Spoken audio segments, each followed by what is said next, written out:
Hello साथियों, स्वागत है आप सभी का आपके अपने YouTube channel self studying one पर। साथियों, आज की इस वीडियो में हम देखने वाले हैं जीके जीएस के कुछ ऐसे महत्वपूर्ण प्रश्न जो आपके आने वाले किसी भी एग्ज़ाम के लिए काफ़ी ज़्यादा इम्पॉर्टेंट होंगे। तो साथियों, आप लोग इस वीडियो को एक बार पूरा ज़रूर देखिएगा। जिन साथियों ने अभी तक हमारे चैनल को सब्सक्राइब नहीं किया है तो चैनल को सब्सक्राइब करके बेल आइकन को दबा दें। तो चलिए शुरू करते हैं। आज का हमारा पहला प्रश्न है कि 80 वर्ष की अवस्था में बुद्ध की मृत्यु कहाँ हुई थी। तो याद रखिएगा साथियों कि 80 वर्ष की अवस्था में बुद्ध की मृत्यु कुशीनगर उत्तर प्रदेश में हुई थी। यानी सही जवाब हो जाएगा ऑप्शन नंबर बी, कुशीनगर में 80 वर्ष की अवस्था में महात्मा बुद्ध की मृत्यु हो गई थी। अगला प्रश्न देखते हैं साथियों कि जैन धर्म का प्रारंभिक इतिहास किससे ज्ञात होता है। तो याद रखिएगा साथियों कि जैन धर्म का प्रारंभिक इतिहास कल्पसूत्र से ज्ञात होता है। यानी सही जवाब हो जाएगा ऑप्शन नंबर ए, कल्पसूत्र में जैन धर्म के प्रारंभिक इतिहास का वर्णन किया गया है। अगला प्रश्न देखते हैं साथियों कि खजुराहो के मंदिरों का निर्माण किन शासकों के द्वारा कराया गया था। तो याद रखिएगा साथियों कि खजुराहो के मंदिरों का निर्माण चंदेल शासकों के द्वारा करवाया गया था। यानी सही जवाब हो जाएगा ऑप्शन नंबर सी, चंदेल शासकों ने खजुराहो मंदिरों का निर्माण करवाया था। अगला प्रश्न साथियों कि भारतीय शिक्षा का मैग्ना कार्टा किसे कहा जाता है। तो याद रखिएगा साथियों कि भारतीय शिक्षा का मैग्ना कार्टा वुड डिस्पेच को कहा जाता है। यानी सही जवाब हो जाएगा option number D, would dispatch को भारतीय शिक्षा का मैग्ना कार्टा कहा जाता है। अगला प्रश्न साथियों कि प्रिंस ऑफ वेल्स भारत की यात्रा पर कब आए थे। तो याद रखिएगा साथियों कि प्रिंस ऑफ वेल्स भारत की यात्रा पर 1921 में आए थे। यानी सही जवाब हो जाएगा ऑप्शन नंबर बी, 1921 में प्रिंस ऑफ वेल्स भारत की यात्रा पर आए थे। अगला प्रश्न है साथियों कि तृतीय गोलमेज सम्मेलन कब हुआ था। तो याद रखिएगा साथियों कि तृतीय गोलमेज सम्मेलन 1932 में हुआ था। यानी सही जवाब हो जाएगा ऑप्शन नंबर ए, 1932 में तृतीय गोलमेज सम्मेलन का आयोजन किया गया था।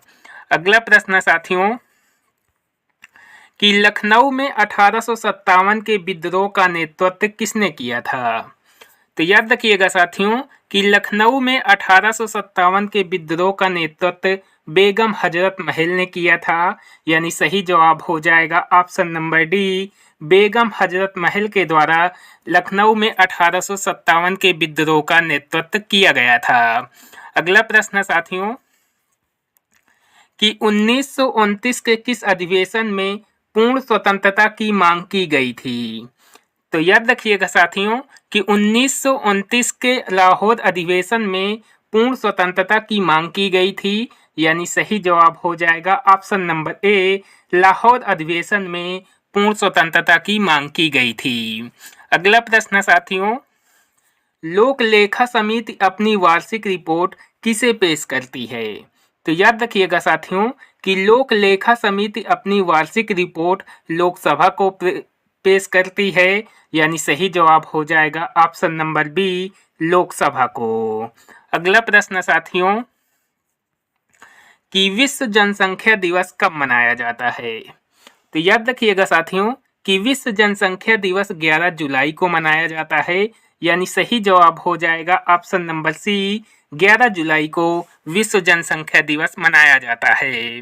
अगला प्रश्न है कि हुमायूंनामा पुस्तक के लेखक कौन हैं। तो याद रखिएगा साथियों कि हुमायूंनामा पुस्तक के लेखक गुलबदन बेगम हैं। यानी सही जवाब हो जाएगा ऑप्शन नंबर ए, गुलबदन बेगम के द्वारा हुमायूं नामक पुस्तक लिखी गई। अगला प्रश्न साथियों कि बोकारो स्टील प्लांट की स्थापना सोवियत संघ के सहयोग से कब हुई थी। तो यह रखिएगा साथियों कि बोकारो स्टील प्लांट की स्थापना सोवियत संघ के सहयोग से 1968 में की गई थी, यानी सही जवाब हो जाएगा ऑप्शन नंबर डी। 1968 में बोकारो स्टील प्लांट की स्थापना की गई थी। अगला प्रश्न साथियों कि विश्व का सर्वाधिक प्रचलित धर्म कौन सा है? तो याद रखिएगा साथियों कि विश्व का सर्वाधिक प्रचलित धर्म हिंदू धर्म है, यानी सही जवाब हो जाएगा ऑप्शन नंबर ए। हिंदू धर्म विश्व का सर्वाधिक प्रचलित धर्म है। अगला प्रश्न साथियों कि दुधवा नेशनल पार्क किस राज्य में स्थित है? तो याद रखिएगा साथियों कि दुधवा नेशनल पार्क उत्तर प्रदेश राज्य में स्थित है, यानी सही जवाब हो जाएगा option number C. Uttar Pradesh राज्य के लखीमपुर जिले में दुधवा राष्ट्रीय उद्यान स्थित है। अगला प्रश्न देखते हैं कि फरक्का परियोजना किस नदी पर स्थित है? तो याद रखिएगा साथियों कि फरक्का परियोजना भागीरथी नदी पर स्थित है, यानी सही जवाब हो जाएगा ऑप्शन नंबर बी। भागीरथी नदी पर फरक्का परियोजना स्थित है। अगला प्रश्न साथियों कि 1000 पहाड़ियों का देश किस देश को कहा जाता है? तो याद रखिएगा साथियों कि 1000 पहाड़ियों का देश अफगानिस्तान देश को कहा जाता है, यानी सही जवाब हो जाएगा ऑप्शन नंबर सी। अफगानिस्तान देश को 1000 पहाड़ियों का देश कहा जाता है। अगला प्रश्न साथियों कि डिडवाना झील भारत के किस राज्य में स्थित है? तो याद रखिएगा साथियों कि डिडवाना झील भारत के राजस्थान राज्य में स्थित है, यानी सही जवाब हो जाएगा ऑप्शन नंबर डी। राजस्थान राज्य में डिडवाना झील स्थित है। अगला प्रश्न साथियों कि पंचतंत्र पुस्तक के लेखक कौन हैं? तो याद रखिएगा साथियों कि पंचतंत्र पुस्तक के लेखक विष्णु शर्मा हैं, यानी सही जवाब हो जाएगा option number A. Vishnu Sharma के द्वारा पंचतंत्र पुस्तक लिखी गई थी। अगला प्रश्न साथियों कि प्रवासी भारतीय दिवस कब मनाया जाता है? तो याद रखिएगा साथियों कि प्रवासी भारतीय दिवस 9 जनवरी को मनाया जाता है, यानी सही जवाब हो जाएगा ऑप्शन नंबर डी। 9 जनवरी को प्रवासी भारतीय दिवस मनाया जाता है। अगला प्रश्न साथियों कि अकबर का मकबरा कहाँ स्थित है? तो याद रखिएगा साथियों कि अकबर का मकबरा सिकंदरा में स्थित है, यानी सही जवाब हो जाएगा ऑप्शन नंबर बी। सिकंदरा में अकबर का मकबरा स्थित है। अगला प्रश्न साथियों